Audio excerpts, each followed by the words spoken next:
Funny. It's all right.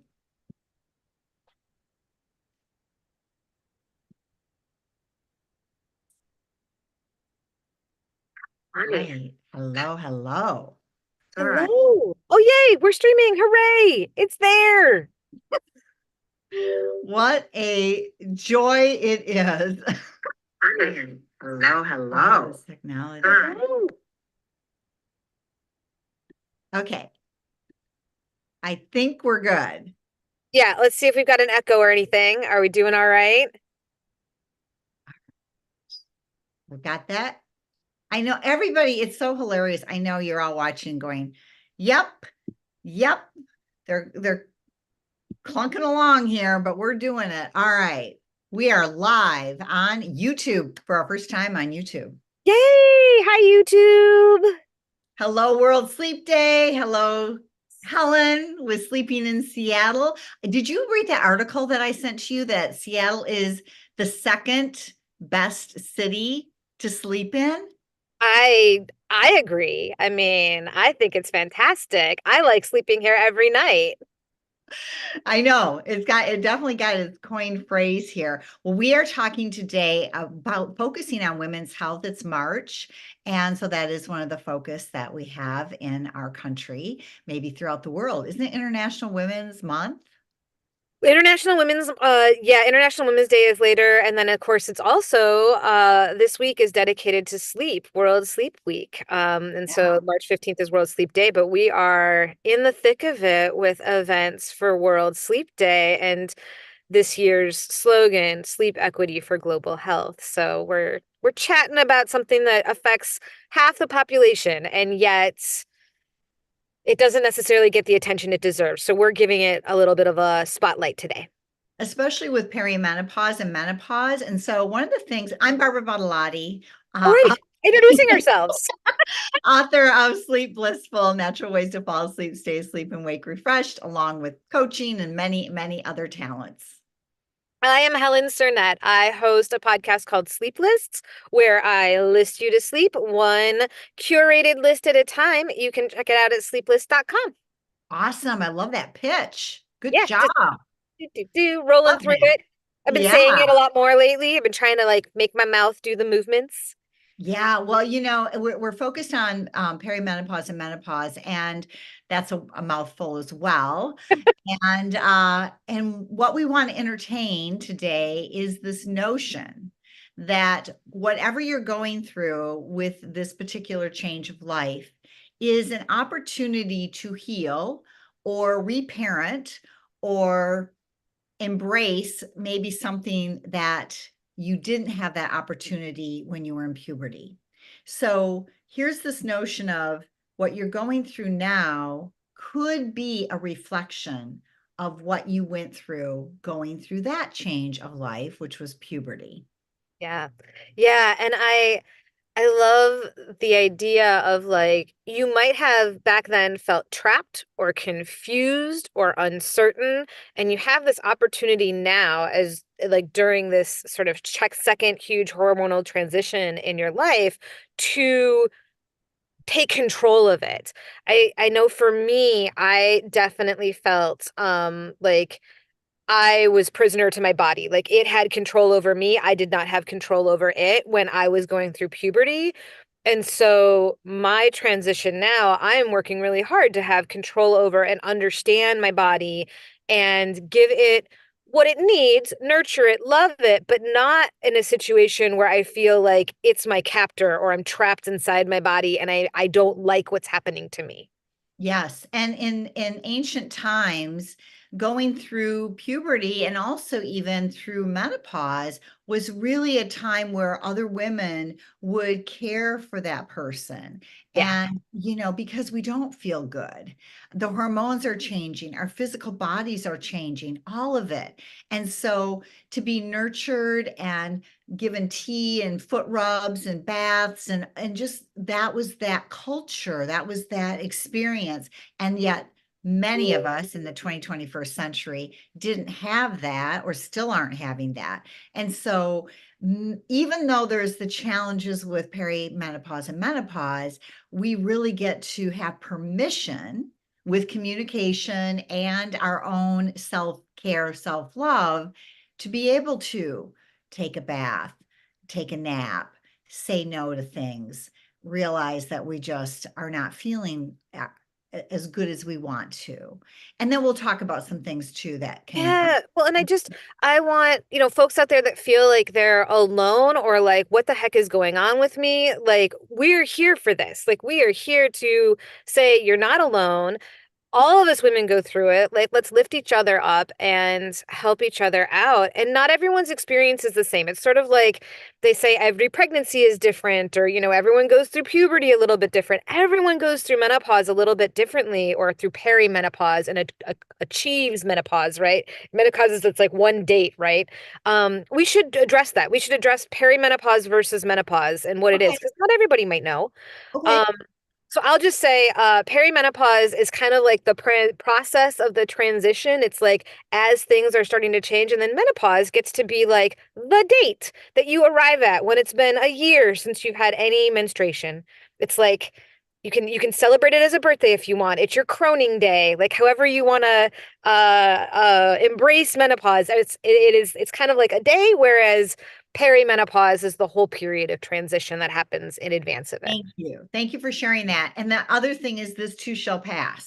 So Yes. all of the symptoms that people have, that is normal. And like you said, it can be a whole range.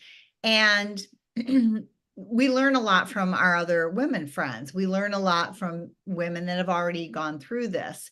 And there's always more things on the marketplace that could maybe support us as well, from cooling sheets and pillows. In fact, the Twillo pillow that is in the giveaway for Instagram, I put my handle down by my name. And one of the things is this self-cooling Twilla pillow. So there is a lot of things to support us. We just really wanted to give you the insight as to how can you nurture yourself, and especially in that perimenopause when you're going through those. And then maybe there is, when this too shall pass, a Right. Well, celebration, because you probably didn't get that in puberty. no, and there's no magic date when you're done with puberty. It's just like all of a sudden, sometimes it's like, oh, you're 18 or whatever, but like that's not true for everybody.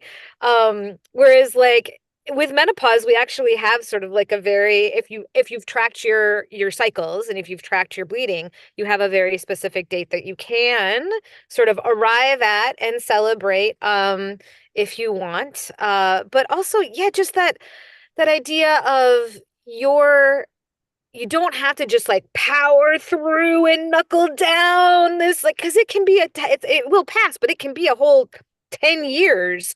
So giving yourself the ability to go with grace and allowing yourself to get sleep so that you are in a better position to help your body overall throughout the transition. Yep. And most complaints are people are not sleeping because Right. of all the different hormonal changes and so on. So, one of the things we want to invite you to maybe experiment if you drink alcohol is to just stop. Yeah. See if you can actually go maybe a month without any alcohol. We'll talk about coffee, about all that too. But I do find the more clients and people I talk to, they say when I stopped with the alcohol, I did notice an improvement in my sleep. The hot flashes ceased. So we wanted to invite you to. Alcohol and hot flashes were a huge thing for me, and they are for a lot of women. And it can be so frustrating because, like, that was my tool for winding down at the end of a day. Like, and I needed my tool more, and yet the tool was the problem. And so, now in my life, I don't use that tool. It's not a hammer time in my life. It's like a screwdriver time. And I gotta find, and that doesn't mean glass of wine goes to glass of vodka. That means That's that what I I have thought. I was like, oh no. that I have a different tool in my toolbox that I use to help myself calm down. And for me, that's been music and like soothing, comforting music. I use music a lot actually, both on the waking up side of things and on the calming down side of things. And just finding a music that really helps me rest, relax, and kind of do that ah thing. Yeah, and again, we talked about this every single month in that you need to communicate. So prioritizing yourself, recognizing what you're going through, and that your body needs super focus of attention and very nurturing. So, those restorative poses, those naps, those I need to play some music. Please give me, the afternoon, all of those things that you can communicate, even to yourself. I had a really full day on Sunday. And even though it was 4 o'clock in the afternoon, I thought, you know what, I don't really need a nap. And again, this is, whether it's menopause or in any time of your life, I was like, I'm just going to lay down for 10 minutes on my acupressure mat Hmm. and put on my headphones and just listen to some music. And sure enough, I could just feel like everything melting and then that energy coming, restoring back. And then I was able to have nice dinner and proceed. So what are some things that, the music is there, the naps are really important. Anything else that we can share? Restorative poses. I mean, I will double down on that every day of the week. In fact, I've and sometimes it's not just at night or like for me it's yoga in the morning. Like you could do restorative yoga in the morning. It's okay. And it helps. But like for me, yoga in the morning and just that like centering of myself on the mat and getting those like that breath work in, and then that really helps me for the rest of my day be a lot less the brain fog that folks talk about with perimenopause, or, baby brain, sometimes people call it. Like I definitely felt baby brain come back all of a sudden when I was getting older. And the yoga has really helped with that. And then I also hear this. Yeah, I'm sorry, go ahead. I was just saying the yoga's really helped with that. And it's it's not like you don't have to go to a class, you don't have to like get into like funky outfits or anything. It's literally like sometimes I don't even get my mat out. I just go through like a couple of poses and some centralized breathing, like just centering myself to breathe and focus on my breath and just my breath, and that has really helped clear my mind so that I can be a better human at humaning. So what we know now about epigenetics and that the brain and the heart and the body are constantly communicating. And so I always go to languaging too. So let's just talk about that brain fog or forgetfulness that can sometimes happen. People pin it on age or menopause or whatever. And one of the things that I've suggested to my clients is how could you reframe that? For instance, when a thought escapes my brain or the answer to that or the name of that, I say, because it's out there somewhere, it's floating around in because we know everything is energy. So I say, sometimes even out loud, come back, come back, versus, oh, I don't even know what people say Well, anymore that about negative self-talk, right? Like that idea that it's my fault. or it's like, oh, senior mom. What? No, stop that. Stop it. And so I'm like, come back, or sometimes I'll say, angels, show me where my glasses are, right?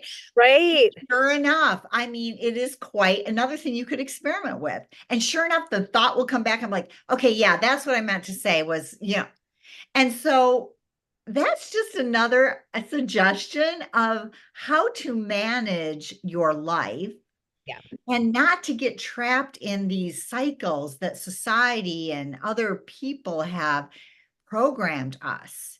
That we know everything is energy. We know that we can take care of ourselves. We are living in a time, especially in our Western world, where we have more availability, more time, more insight and knowledge. My mother, she was not going to take a bath. She was raising 4 children as a single parent. You know, sometimes she would go step in a bucket of ice water to try to cool herself down. But, you know, so we really are fortunate in that we can do things like this, even if it's just our thoughts. Yeah, well, and just being kind to yourself is such a help for your own resilience, your own sort of stress management. The other day, I mean, I thought I was getting pretty good at this, like being kind to myself thing. And then the other day, I said something, and Matt was, and said it out loud to Matt, and he let me finish my thought and like kind of get on with it. He's like, "Okay, yeah, but I need you to re-say that whole thing in a way that I don't want to punch you if you were somebody else talking about yourself like that." And I was like, oh my God, did I really just like insult myself like 3 times in a row and not even realize it? And my husband was like, yeah, you kind of did. And like, honestly, I would kick somebody else out of the house for talking about you like that.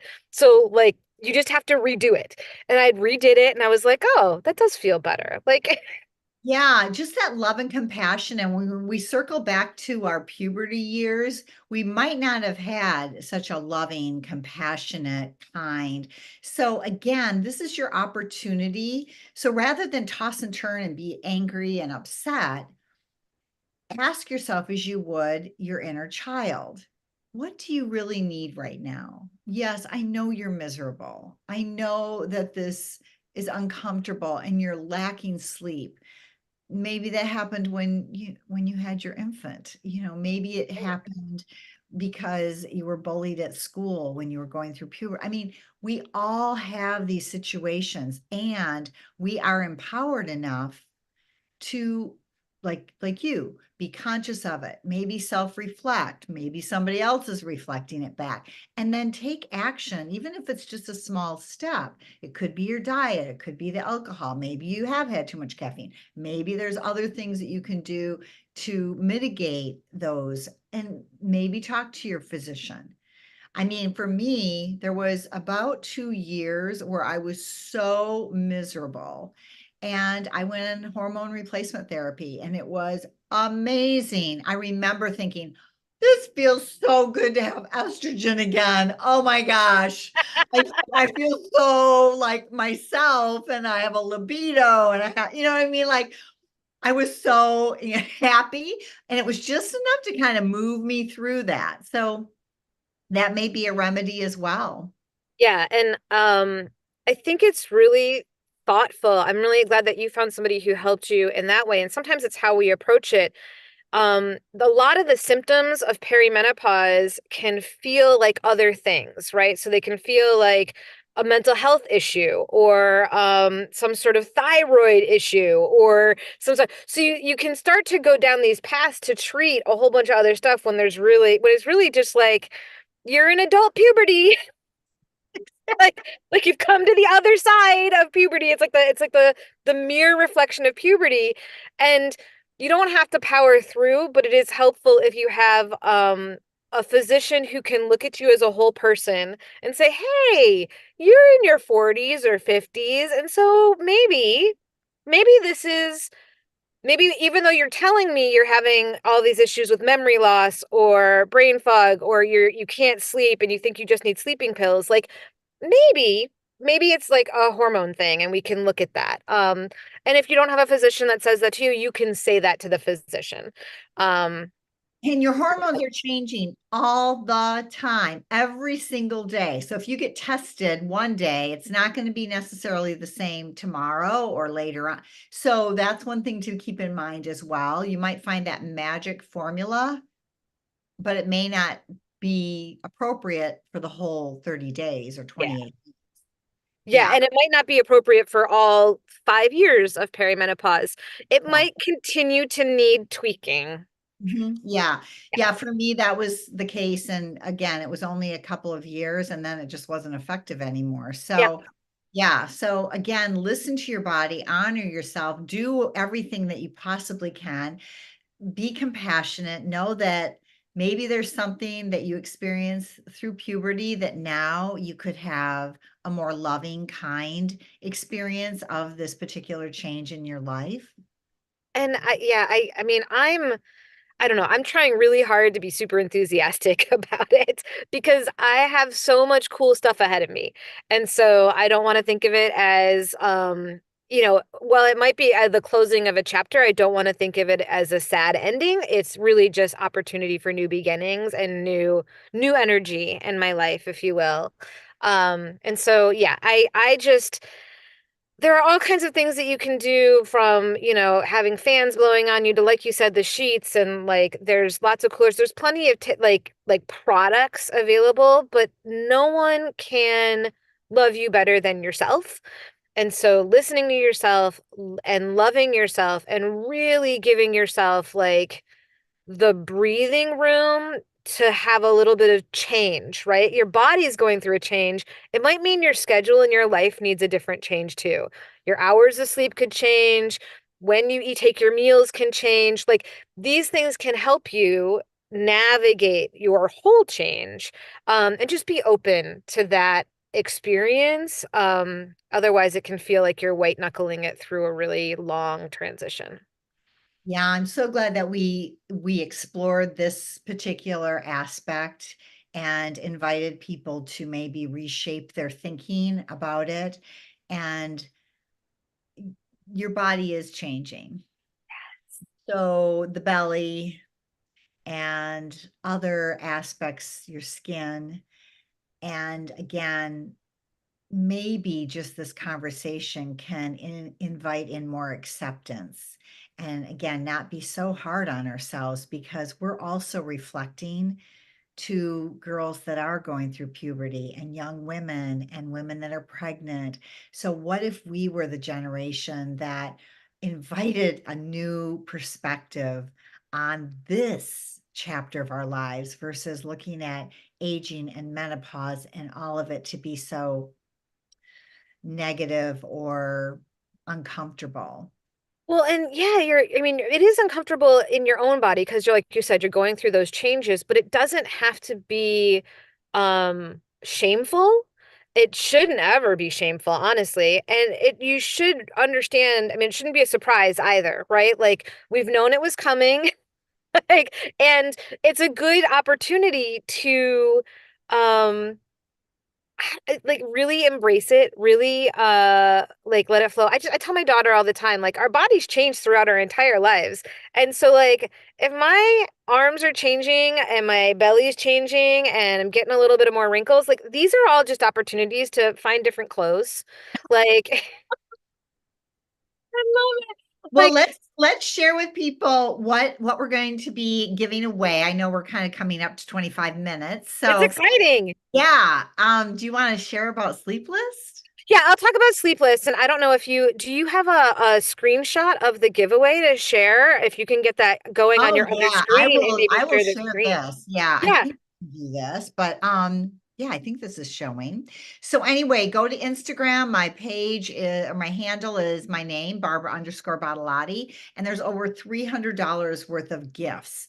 And this is what we're doing for Sleep Week with the Sleep Bundle giveaway, the Twillo pillow, which again is an adjustable pillow. I love this pillow. You can wash it. It's just amazing. And then Cafe Life, which is about living life to the fullest. And Kiki is from Greece, and she's got the sleep mask and also this beautiful balm that you can rub all over your body that will help to for you to fall asleep. And then I have the Sleep Blissful Bundle, which is the evening wind down, it's the morning rituals, it's insomnia remedy, it's rest and restorative yoga poses. There's over 20 videos plus the book.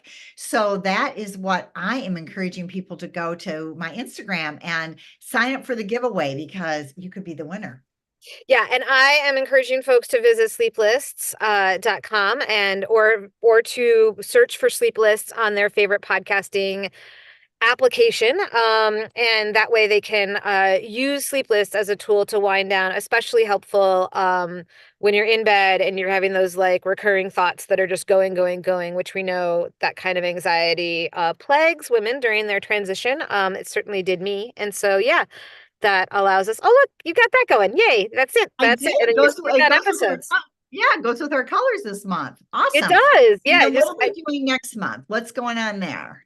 Oh my gosh. So next month is April and we have you know what? I've completely blanked. I need that thought to come back to me. Come to me, come to me. I've got it right here. It's April. I think we said April Tuesday. It's always a Tuesday. And I Yep. think we said April 9th. So Yeah. same time, which is 10 a.m. Pacific. And yeah, we're gonna like delve into probably some spring Time. We talked about time, right? planet time and natural time. And we just had a time change in the US. So yeah, what we want to get back to natural time as much as possible, which is in connecting with our circadian rhythms, and that will help us to also have enough quality and quantity of sleep. I'm Yeah, so excited to I'm talk about so glad we tried this on YouTube. Send us yeah. comments, you guys. You know to subscribe and all that stuff if you want to. And I will see you next month, Helen. I'll see you in Yes, we'll Seattle. see you back again. See everyone